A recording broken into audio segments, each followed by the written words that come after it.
Good morning, good evening, good afternoon to all wherever you are. My name is Tham Chelvan. I'm with the Siemens Energy in Orlando, Florida, USA. So I'm going to talk about our experience of the acoustic monitoring system at one of our O&M plant. So let me start with that. I have a limited time, but I have like 50 slides to cover. So some slides I will just go fast, and some I will spend some time to explain. Okay, so here is our legal disclaimer, and this is our topic I'm going to talk about. Three areas I'm just going to discuss. One is giving you the background on why we installed this acoustic monitoring system. Some information on the plant and the issues they had, and that kind of information. And then the description of the acoustic monitoring system, as well as the installation detail at that plant, and also the results of the acoustic monitoring system, how it found every tube leak that they had.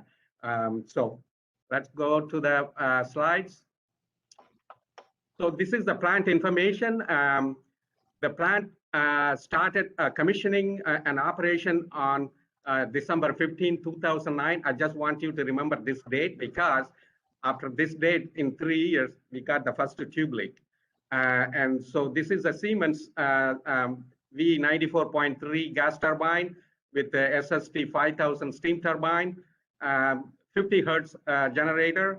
This is in another country, in Argentina. So that's a 50 hertz cycle. And the total electrical output was 770 megawatt. And the unit initially designed for baseload operation, firing number 2 oil for only a maximum of 30 days per year. But, the natural gas was the main fuel. And so they ended up firing more than the initial design period for number 2 oil. They were firing like 4 to 6 months of continuous number 2 oil firing. And this is the HRSG is a natural circulation drum type triple pressure horizontal HRSGs. They had 2 units, unit 11 and 12. And here is the typical arrangement of the tube sections within the HRSG. From left to right is the gas flow direction, and section 1, 2, 3 are high HP superheat reheat sections, and evaporator and economizer sections, some portion of it. And then the section 4 is mainly the HP economizer, and section 5 is IP circuits, and section 6 is the last one is the condensate preheater sections. I just want to explain in the HP economizer section, most of the sections, this design had a 4-pass up and down kind of flow circuitry. For the HP economizer circuit, they had the top inlet and then goes down and goes horizontally to the next pass, and then flows to the next pass, flows down, and then goes up, and then goes to the next harp. So that's the typical arrangement for this system, and this kind of arrangement gave a bunch of issue for the plant. So let me give you a brief introduction on the importance of tube leak detection. Tube leak is the major causes of loss of generation in the industry, and undetected leak can cause extended forced outages, and also small leak. During the outage, they may not see it because it's up somewhere in the top area, and you may not see the water dripping down. So that kind of undetected leak also progress into major leak, and then lead to other damage for the secondary rows of tubes, and creating another immediate force outage. And so this particular plant we are talking about had those incidences, and I will explain in the following slides. So this acoustic monitoring system we installed for this leak detection, because this unit had frequent leaks, and so that helped a lot on them managing that leak better. So here is the first leak. This is a video I want to show you. Oh, sorry, I have to go to that video file. I forgot to load that.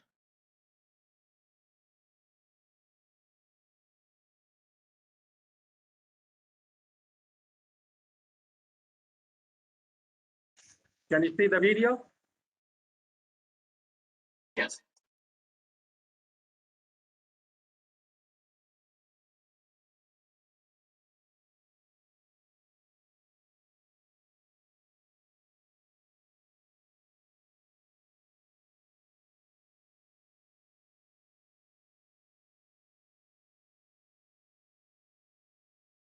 Please note the sound level.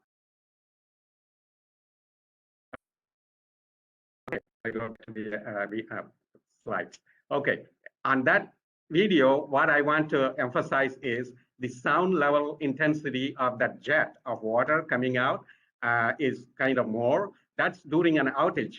That's the stagnant water in the tube creating that kind of sound. Imagine what kind of sound level at the operating condition at high pressure and temperatures. And also the jet of that water reaches to the adjacent tube rolls. So this is the outage period spray that you saw. So during the full operating spray, it covers, the spray angle will be much wider, and it covers like adjacent 3 rows of tubes. You see the discoloration of those water impingement area that corroding that tube and also eroding that tube. So that's how the secondary damage is created. And that particular tube leak was the condensate preheater. And so this unit had the first leak after 3 years of operation. And so they found it through the, the makeup water increase. And so they shut it down and they welded it and repaired that one. And then they went back online and they were operating for another 5 months. So during that 5-month period, more leaks occurred in the HP economizer sections. The red dots are the primary leak, and then the blue dots are the secondary damage caused to the adjacent rows. Because they didn't shut that unit down immediately, they were running the unit for like 3 to 4 months without shutting it down for repair. It caused severe damage to the adjacent tube rows. So this is the primary leak, the tube completely liberated, and here is the partial circumferential leak. And then the bottom pictures are the secondary damage, pinhole leak, and also the rust and erosion on the adjacent rows. Here is another. That was on unit 1, and this is on unit 11. Similar damages. Excuse me, Tham. Secondary leak. Yes. Can you go into presentation mode, please? Oh, sorry. Yeah. So this is the unit 11 secondary damage on the adjacent rows. And this is some tube they plugged it by window cutting and reaching down to the tube, and here is the plug. But that's one of the repair methods they used. And then here is the extensive repair. They ended up spending like more than $1.5 million for that during that major outage. During that time, what they did was there are 2 modules, one module in each unit. They had to repair extensively. And so they were doing this for access. They were cutting into multiple rows of tubes, and then they are welding it back. So those are the cutting in number of tube rows. You can see the extent of the damage, extent of the tubes that were repaired, and they were replacing that with the new tube stubs, all the way to the header bore and then at the bottom weld here. So that costed like more than $1.5 million during that outage, which was an hard way of lessons learned for not immediately shutting down and repair the primary leak immediately. So, and then that prompted us to study what was the root cause of those primary leak. And so we did extensive temperature measurements of those tubes and also did a 3D plexiglass visual flow modeling, as well as a computer flow dynamics modeling, simulating the actual temperature and pressure. During the CFD modeling, what we found was the number of tubes that had those leaks are having reverse flow due to the temperature difference across the height of that thing, because the flow is entering in the top and going at the bottom, and And with that kind of thing, you have a pressure drop is, the pressure head is not available enough to overcome the buoyancy forces. So as a result, these red tubes were having higher temperature at the top. And due to that higher temperature differential, you had thermal fatigue, and then that was the cause of the tube leak and crack. So we recommended to reverse the piping so that all the tube passes will be having a bottom to top flow path instead of those multiple, down and up kind of thing.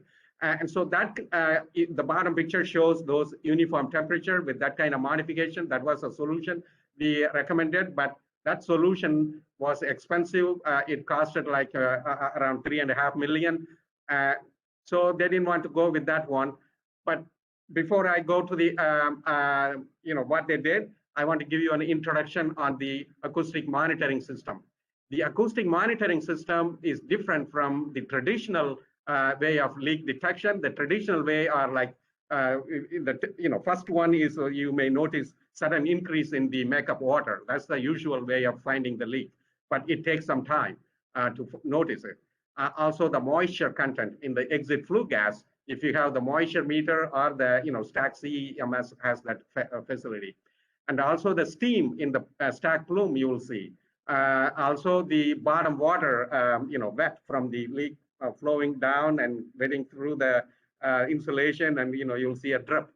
So those are the common method of finding the leak. But this acoustic monitoring system gives you the immediate detection of the leak as it forms from the weak signal to the full formed leak. And so these are the differentiating features I listed here for your reading later, but just because of limitation of time, I'm just going to skip this slide. And then, so now going back to that root cause and the recommended solution, and so it costed $3.5 million. The plan said that's too much. We don't want to deal with that kind of money. So they asked us, what is the effective way of managing these multiple tube leaks without spending too much of money? So then we recommended installation of the acoustic monitoring system. And then we looked for vendors, and Mistras 555 at that time had a lot of experience on the acoustic monitoring system, and I listed all their experience here, 21 Hertz and a lot of conventional boilers. And so we recommended that. We gave you a proposal, and then the plant bought into it, and so they installed that system. And here is a sketch where those probes were located. In all tube bundle 5 on the top. They installed, and also at the bottom sidewall they installed. There were a total of 20 sensors. The coverage for these sensors is typically 20 to 30 feet radius, and also depending upon where you find your tube leak is located, then you can space it out accordingly. And for this plant, we installed in all 5 bundles except the LP section. And so each location, you had like 4, each bundle has about 4 sensors. And here is the color code of those location sensors on the top one, and then the side ones on both sides. And here is the actual explanation of the specific nomenclature used for that particular plant for all those 5 sections, and also color coded for severity of the the leak frequency spectrum. And this is an explanation of how the system works. I'll just quickly walk through. When the tube leak occurs, like this yellow color, and then that sends out the sound wave, as you heard in that video. During operation, the sound is enormous. So the 86 decibel is the normal sound level when the unit is running, but anything greater than 86, it will transmit to this liner, casing liner, and then the sensor electrode is welded to that inner liner, and so this sound wave vibrates this liner. That vibration is picked up by this sensor, and that is converted into electrical energy, and then that electric voltage passed on to this, the current is passed on to the, let me show the whole schematic. So that electrical signal is transmitted to this amplifier filter box, and each box has 4 sensors. And so from the amplifier filter box, it goes to a remote power box, and then it goes to the acoustic monitoring system data logger, and then it is connected to the DCS if the plant desires, or into a standalone monitoring system that is connected at the vendor facility. And here is the actual pictures of the particular plant installation of those AMS system. And so you have to drill a hole on the casing, and then this is the inner liner plate backside, and then this is the sensing rod. You weld it to the liner plate, and then you put the sleeve, and then you attach the electrical box, sensor box, and then here is the cable connecting, and then that goes to the amplifier box, filter box, and then it goes into the remote power box, and then connected to the the standalone monitoring system, and then here is the display at your monitoring station or at the DCS station. And here is the relative distance of all these different items, and just to give you an idea. And here is the normal sound signal that is coming out of these sensors. And 86 is the baseline normal signal. And here is the alarm set at 92, and then anything above 92 sound wave, it will be showing about that alarm point. And here is the first leak detection event after the AMS system was installed, which was like 2 months after that system was installed. We had that incident, and as you can see that the light blue color is the spectrum signal, frequency signal, and it's going up at a much higher level. As the intensity of the leak increases, it increases the trend.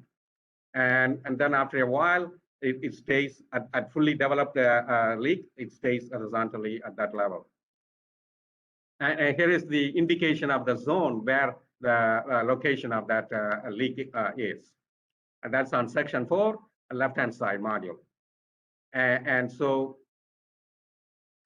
this is before any of the leak occurred. So the red one is the reference trend, and the white one was the actual frequency mapping. And then this is before, and then this is after the initial start of the leak. As you can see, the spectrum started increasing in that zone at 10B. And then as the next day, as the intensity of the leak increased, you see the intensity of the signal also increased. And then the third day, the leak was progressing, a fully developed leak signal, and so that's that one. And then the next page also showing all those fully developed leak signal on other days. And then this is the final day before the shutdown. They should have shut down even the second day. They observed, but for some reason they didn't do it. And so 4 days they waited, and then they shut down. And when they went inside, they saw that leak jets impinging on the adjacent location. That's on the HP economizer top header. And these are the leak jet photos during the outage. And here is the location of those leak. And here is the top header area. To give you an idea, it's a tight space in the penthouse for any access. So they went to the top window area, and they crawled, and they were laying down on that header top, and they reached down and they ended up welding that. And so this is the welding repair that they did for those for that tube leak. And here is the spectrum of that frequency signal after the repair when they back online. So this is a progression of all the complete signal details. I just wanted to show you. The following slides are multiple other leaks, but I'm not going through that detail. It's all just an indication of the signal and the location and how the leak was. This particular second incident was at the same HP economizer 2-1, but the bottom header, bottom location, and here is the crack, and here is the repair.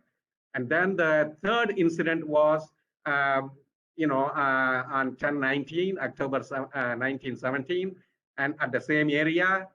And this is another tube, tube number 4. The previous one, the first one was tube number 5, and this is adjacent tube. And this is the crack and the repair. And then this one is another one on the same incident. They had on the tube number 5, which was the first incident. This is the first weld repair they made, but the same weld, because of the reverse flow fatigue happening, it created the crack at the bottom of that weld repair. So then again, during this time, they repaired that tube number 5 again with more weld. This is not the perfect way of repairing the tube. And the perfect way is to get rid of that old tube and put a whole new tube. But just for the outage quickness, they just did this quick repair. And here is another fourth incident. This is in 2018, and again the same location. And this is on tube number 6, adjacent tube to the tube number 5. And here is the jet impinging to the next row. And here is the crack, and here is the weld repair, just to give you another incident. And then this is the 5th tube leak event. So this one is at a different location. This is at the IP evaporator. There was a pinhole leak, and that was metallurgical analysis showed the pinhole was created by the weld defect. When they did that weld for original or repair, I don't know what kind of weld that was, but the metallurgical sampling analysis showed it was a weld defect, and then they just plugged that weld with the repair. And here is another major event happened, 6th and 7th tube leak detection in the same graph. Here is the 6th leak, and here is the 7th leak. During the 6th leak, they had a tube leak on the tube number 5 at the bottom header, and also in another location, close to the leftmost side, on tube number 37 on the top, they had this water leak. So they repaired that bottom 5 header crack, and also the top one, and here is the after repair weld.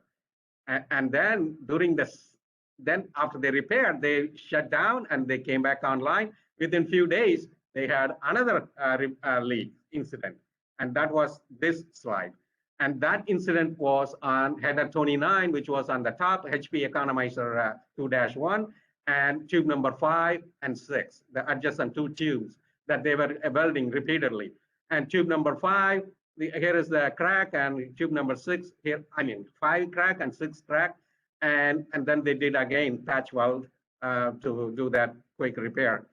And so that was the double incident within a short period of time.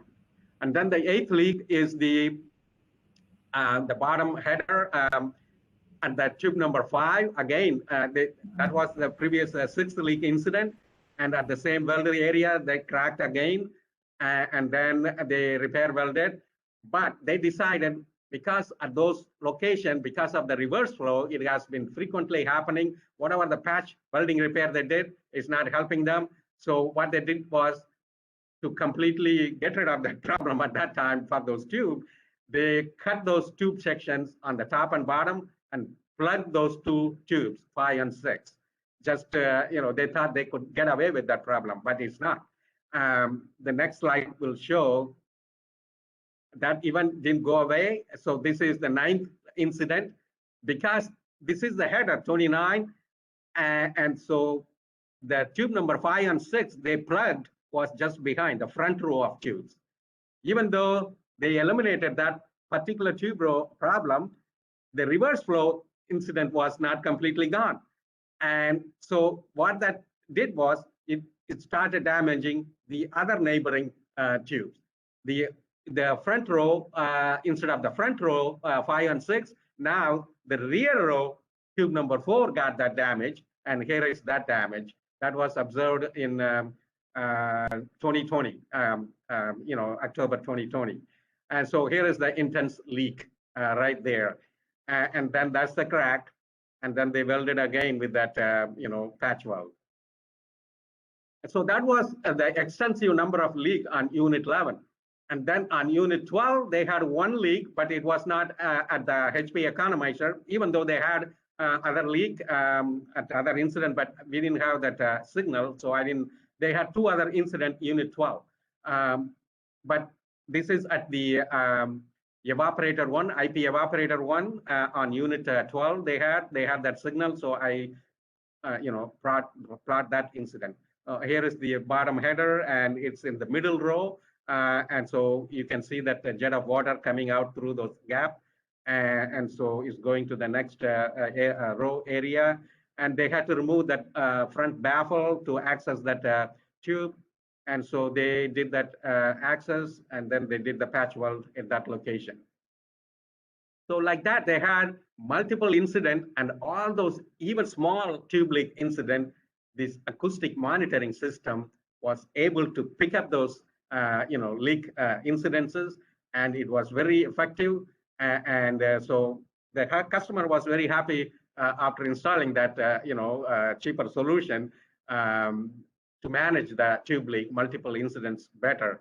But they didn't get rid of the root cause still, but at least they were saving money now. Another reason maybe they thought was to go with this tube leak detection and repair was the remaining life on that unit was like 15 years from the original design. Typically all these HRSG tubes are designed for 30 years, and that unit was already spent like 15 years. The remaining was 15 years. So during that 15 years, they thought maybe this leak occurs once in a few years. So it's cheaper to patch weld and deal with that way instead of spending $3.5 million for another 15 to 20 years of life out of those tubes. That was the rationale maybe behind their decision. And so here is a summary of all that thing that I just discussed. I hope I'm within the 30 minutes now. And so I discussed the problem, and I discussed the description of the acoustic monitoring system, and I gave you how it was installed, and also the results of the leak detection.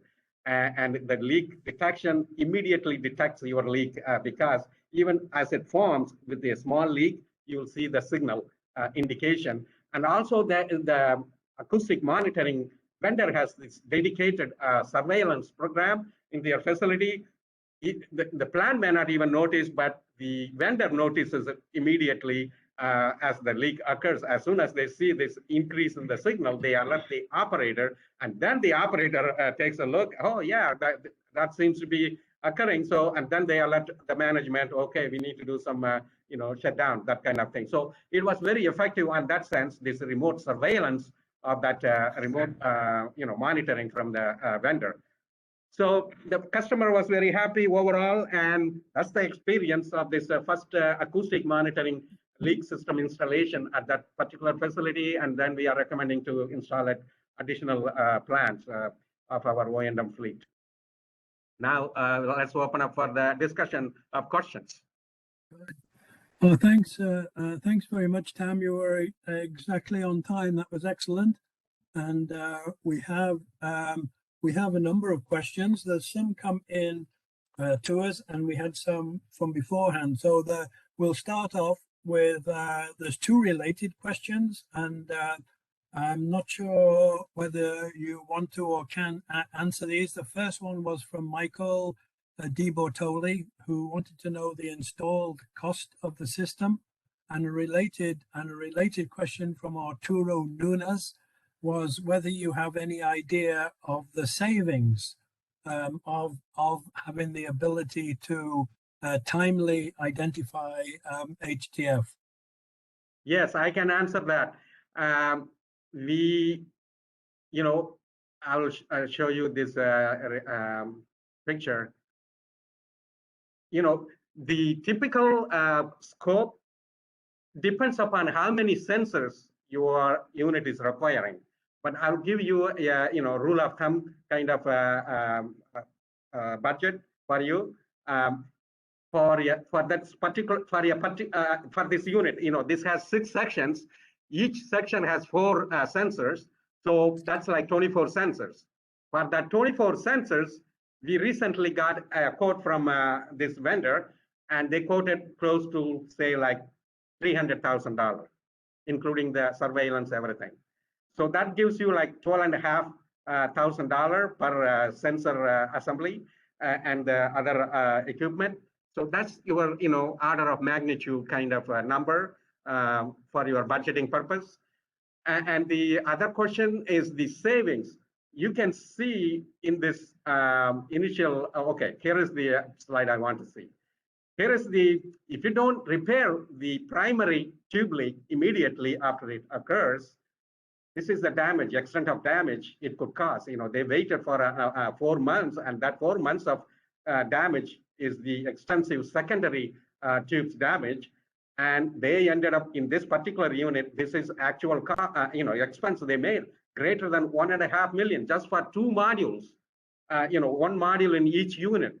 And so you imagine how much of a dollar you might be saving if you, repair it immediately instead of waiting for another 3 months, 2 months for waiting for the next planned outage. What they did was because it was close to the next planned outage, they were just running it without shutting it for this tube repair. And so that's why they ended up spending that much of money. Did I answer that question? Yeah, I think so. It's a little delicate dealing with cost, but I think that's okay. The next question is from Brad Jackson, and if he's here, he can ask it.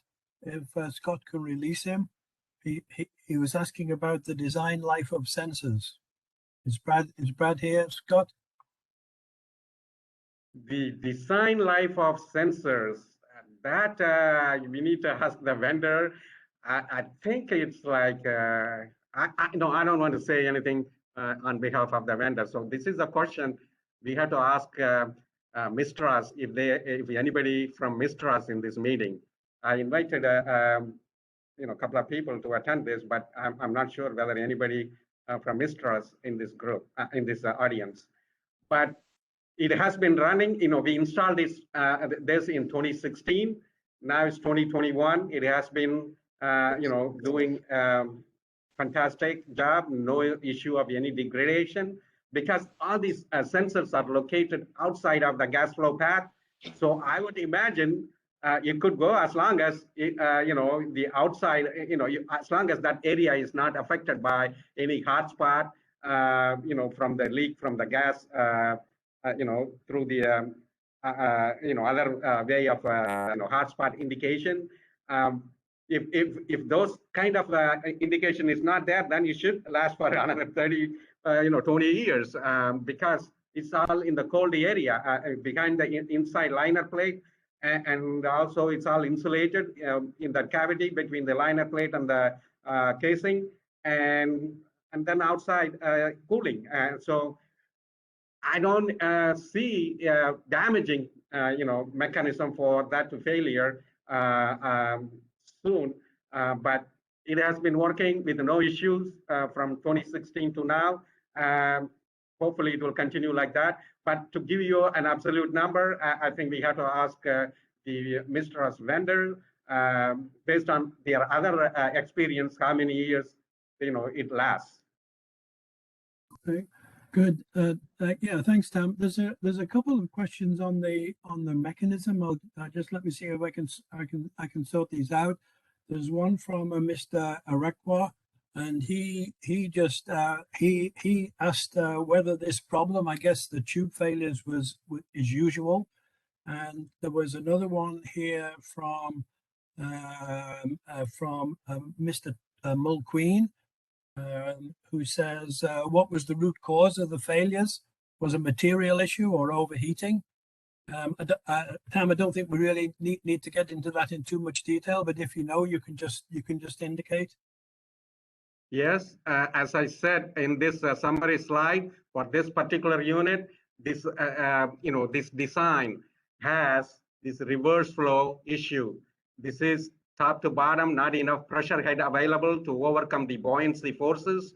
So because of that, they were having thermal, temperature higher at the inlet in these tube sections. These are the, within normal temperature, but these red ones are the high temperature created by the reverse flow happening there.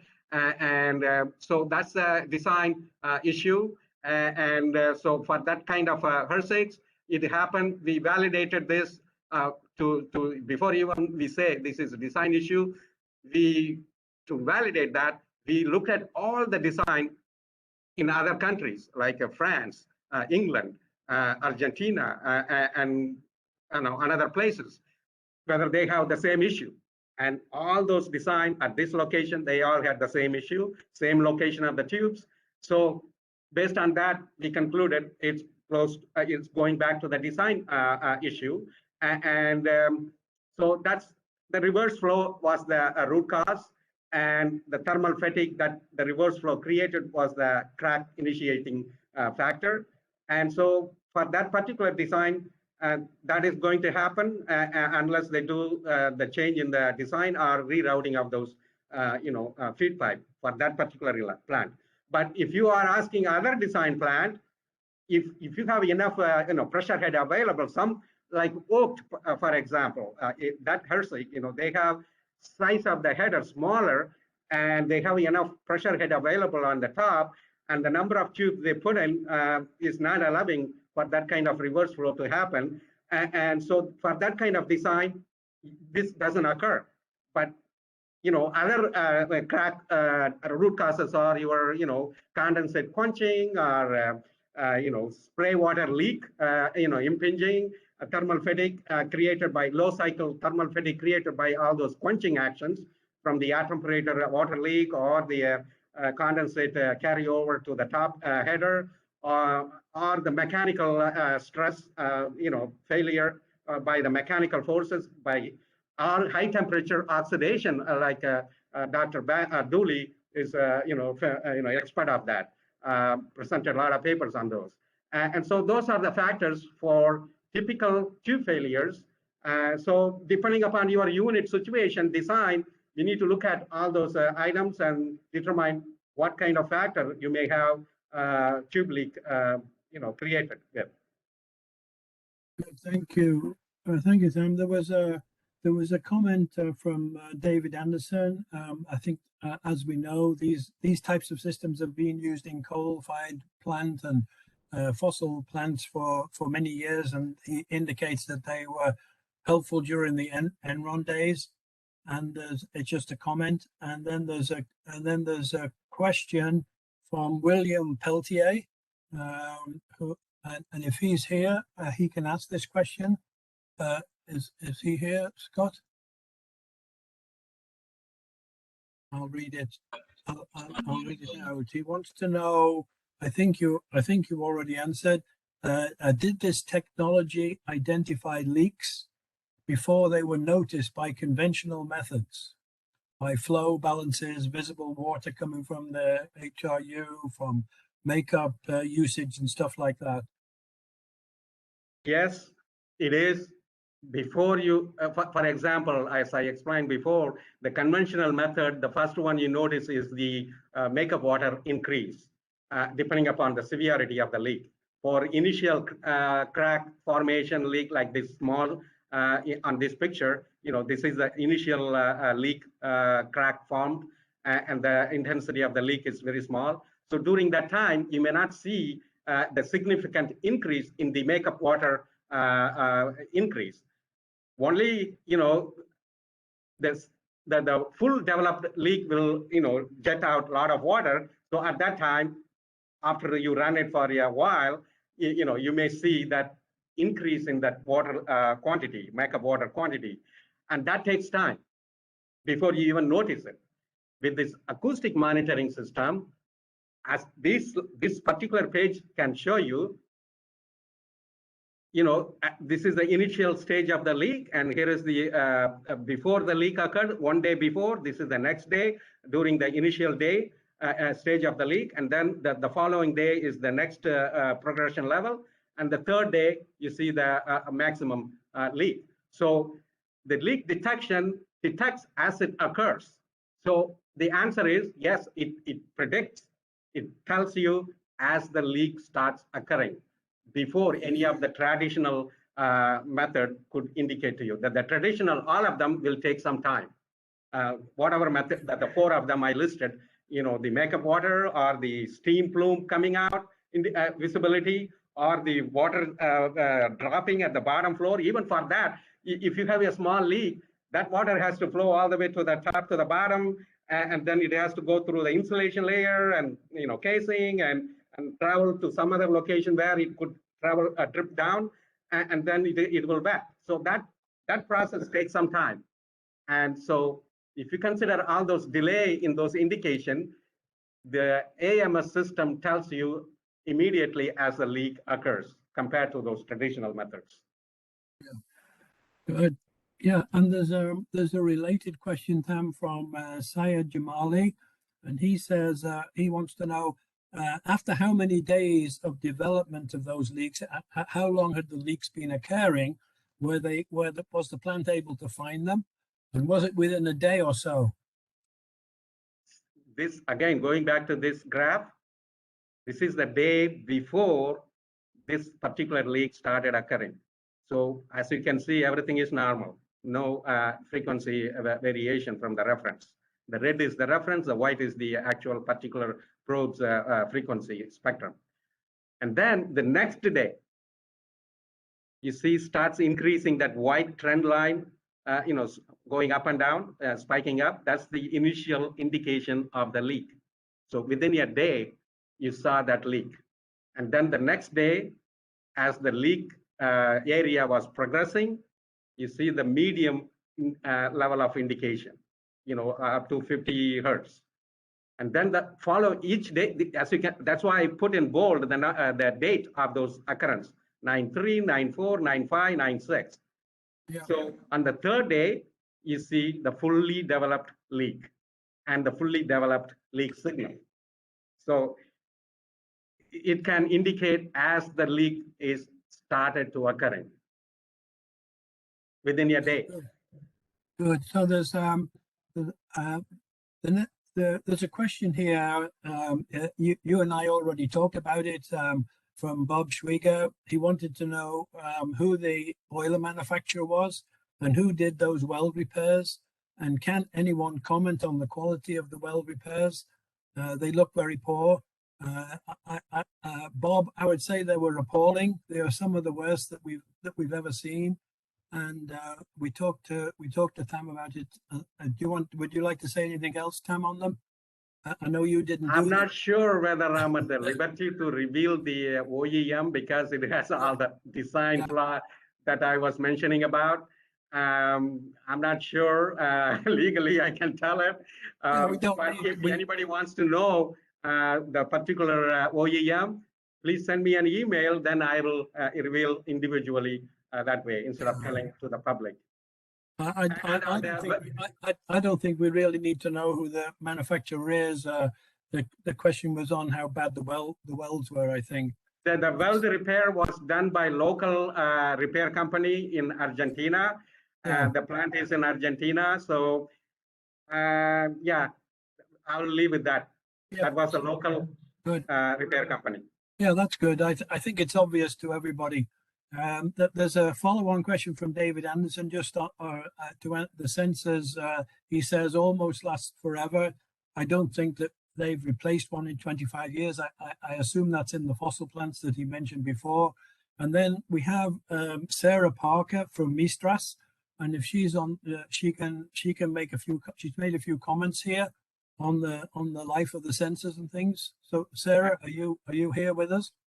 She's the one I invited, I mentioned about, yeah, from Mistras. So she can answer all your vendor-related questions. Well, Scott, if Scott can activate her, that will be good. Yeah, it looks like Sarah's audio is not activated. Okay. So, okay. So for everybody, Sarah Parker says, This is Sarah Parker from Mistras. We have sensors in the field that are 20 years old. And then she goes on to say, as long as they are not in hotspots, as Tham has indicated, they should last for a long time. And so David Anderson also adds another comment. He says that these systems are extremely dependable and robust, and that's why we have standardized on them across our fleet. And so I think that that's okay. And then there's a question from John Baker on the same topic, Tham, of whether the sensor informs you if it's failed. And Syed Jamali says, does the system give false positives? Reliability of the system. Let me give my take on it, and then Sarah can correct if I say anything wrong. If the sensor is broken, then you lose that signal, the frequency signal. So that's the way you see whether that particular sensor is working or not. You will not get any signal. Then whether it gives a false positive, that's why they have this filter, amplifier filter box installed. So they have, based on this multiple units experience, they have this filtration programming in there to, weed out, any false indication frequency signals. And so with that filter box, amplifier filter box, the indication of false positive is minimal. And that's my take. If Sarah differs from it or agrees, let her comment on it. Good. And David Anderson has another comment, and he can make he can make a comment if he wants to, if he can get on the line, or else I'll just read it out. David, are you there? I'm on the line. Can you hear me? Yeah, we can hear you. What was your question? Like I said, we've had experience with these things for 25 years. They're just great.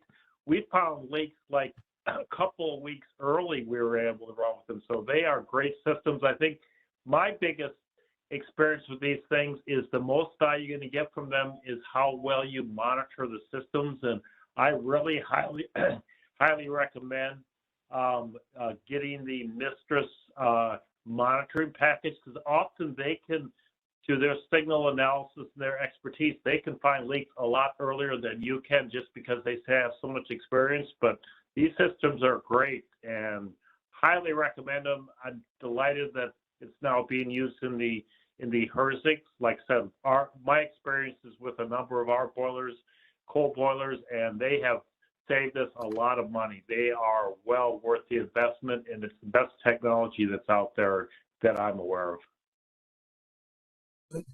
Yeah, thank you, David. And I still don't see Sarah. So there's a couple of questions here that are not directly related to the system itself, more on the tube failure mechanism. So and Tham, if you don't want to answer these, it's okay. This is from Salih Gurkan Uyemez, and he says, we have similar tube failures at the steam phase in the IP stage. And my question is that if we let the steam leak to continue for a month's time, should we expect a defect at the neighboring tubes, a secondary failure, in other words? Water phase and steam phase has similar, and asking then whether water phase and steam phase has a similar detrimental effect. I can answer that because I've been dealing with them before. That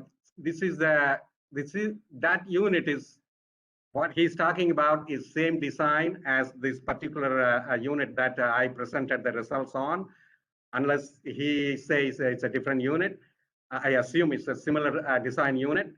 But even if you have a steam leak, and because all those tubes are located adjacent to each other, not much of a gap between those rows, they impinge to the adjacent tube because it's a steam jet and it has moisture in it.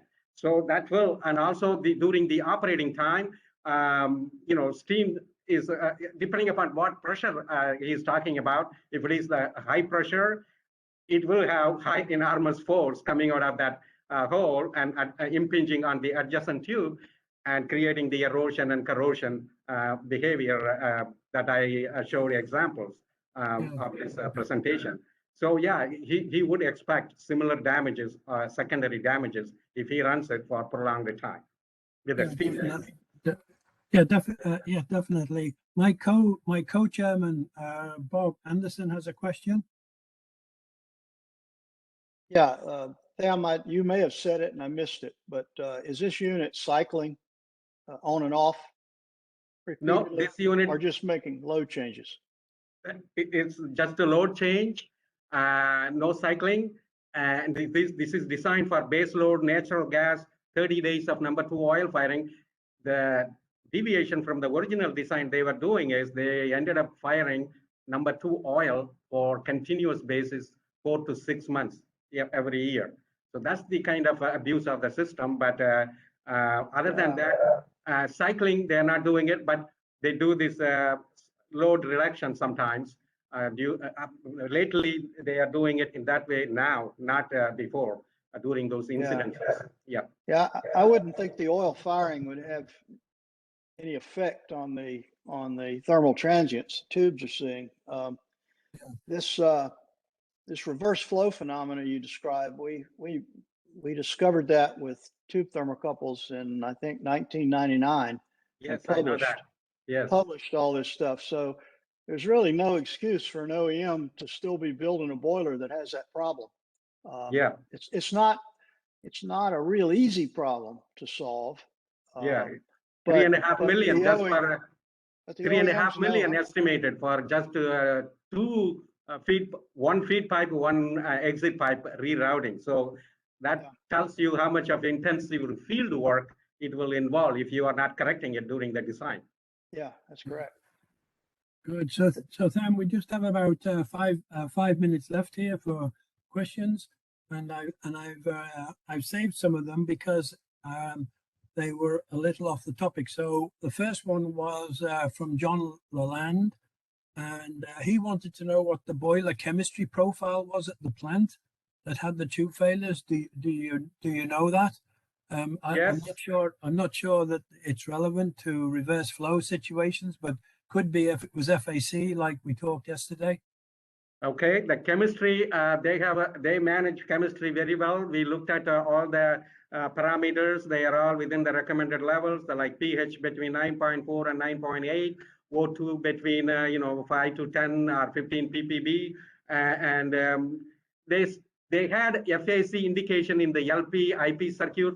We saw that in the LP IP drum, but that mainly caused by the erosion of the belly plate, perforated plate design, where you have this riser water jet going horizontally and impinging on the sideways on the shell.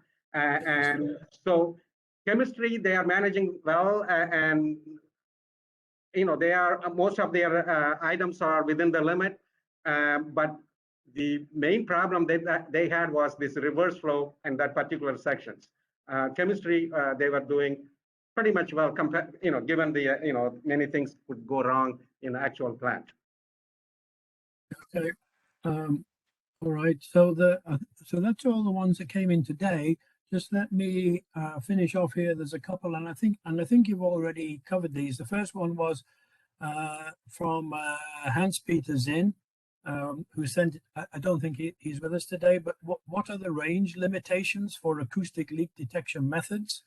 And how many sensors need to be installed to cover a specific volume? Okay, as I said in one of those slides, 20 to 30 feet radius is the coverage of each signal pickup. The sound from 20 to 30 feet volume, radius volume, each sensor can pick up. So the rule of thumb is, for usually the typical leak occurs in the top area or at the bottom area. So to cover that particular each bundle, like for example, this section in this boiler has 6 sections. So we recommended at least 4 sensors for each bundle, 2 on the top and 2 on the sideways, 1 on each side for that particular bundle. So they had like 26 bundle. So the total number of sensors is 24 sensors, and that will cover the whole person of all the bundles that you have typically leak occurrence. Okay, thank you. Now, I need a little bit of help here from Scott. So I'm not sure that we can do this, but I'm very interested in, and there was a question from Brent Harbin. Scott, is it possible to first of all see how many of the participants have installed acoustic monitoring systems in their HRSGs, and if that is possible, would any of them like to give a testimonial? Barry, I can start a poll really quick, and then if anybody would like to unmute themselves and talk about their experience, we can do that while the poll is running. And how, Scott, you're very quiet. I had difficulty hearing you. Can you tell us how to do the, how we would do a poll? The poll is just going to pop up on the right-hand side of your screen. Okay. In the chat facility. Yes, sir. Okay. And then people can just respond, and then you can tell us the result. Is that right?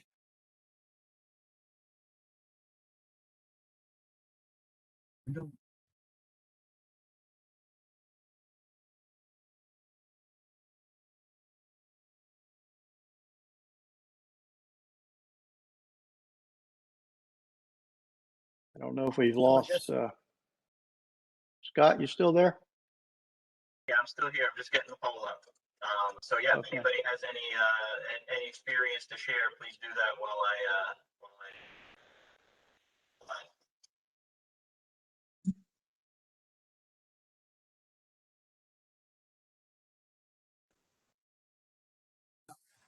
So Tham, that was a nice presentation. Thank you. And, Thank you. And if it would be just interesting to see how many people have installed these on HRSGs, because we have quite a large number of people, 150 people plus on the meeting here. Yeah, if they need any details, specific items, they can send me an email and I will respond to individual basis. Oh, here you go. Okay. So Scott, we're just going to give people 1 minute from now. Is that right? Yes. Right now, as the poll results are coming in, I can tell you that the vast majority, 95% so far, do not have an AMS system installed. Yeah, that's what I would have guessed. I would have guessed the high number didn't have them. But, Bob and I visit a lot of HRSGs all over the world and don't see too many of them. It's one of the questions that we always get asked. So this is a timely presentation by Tham. So Bob, I think we're exactly on time. We actually have 1 minute. We have 1 minute left for the hour. So all right. Tham, again, very good job, especially with the Thank you time so much. with all those Yeah, slides. thanks for the opportunity.